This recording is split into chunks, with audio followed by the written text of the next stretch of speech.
7 years old daughter woke me up early and reminded me that I had promised to take her to the bike park.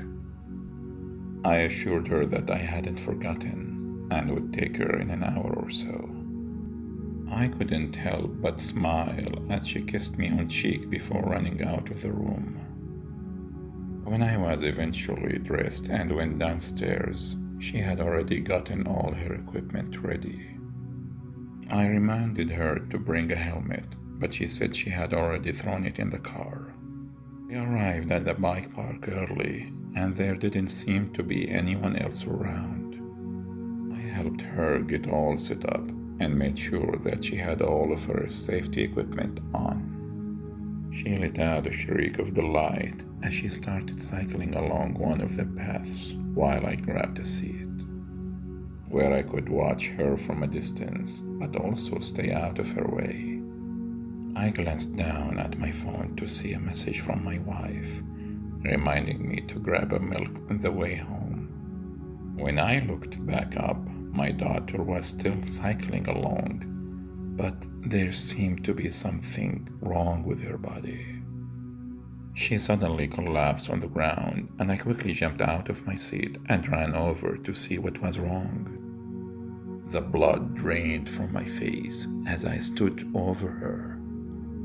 I turned and looked back along the path she had just cycled to see her head still wearing the helmet. She still had a smile on her face, even in death. The sunlight glinted something off just above her head, so I walked over and discovered a razor-sharp wire that was going across the width of the path. The shock of what I had just witnessed wore off, and I slumped to the ground, weeping.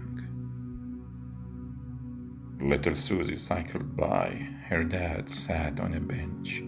When she hit my wire trap, I watched as her head wrenched. It fell upon the concrete ground, and much to my surprise, her father didn't even flinch. Instead, he rolled his eyes. He stood up and walked over, then grabbed her by the hair and went to where her body was, just above the stairs. He gripped her by the shoulder and put her head in place. The skin reformed together. He smiled and touched her face. "Thanks, Dad," she said, gurgling, and a little blood came out. He wiped it from her chin and said, "Next time, please watch out." Hey, thank you for watching.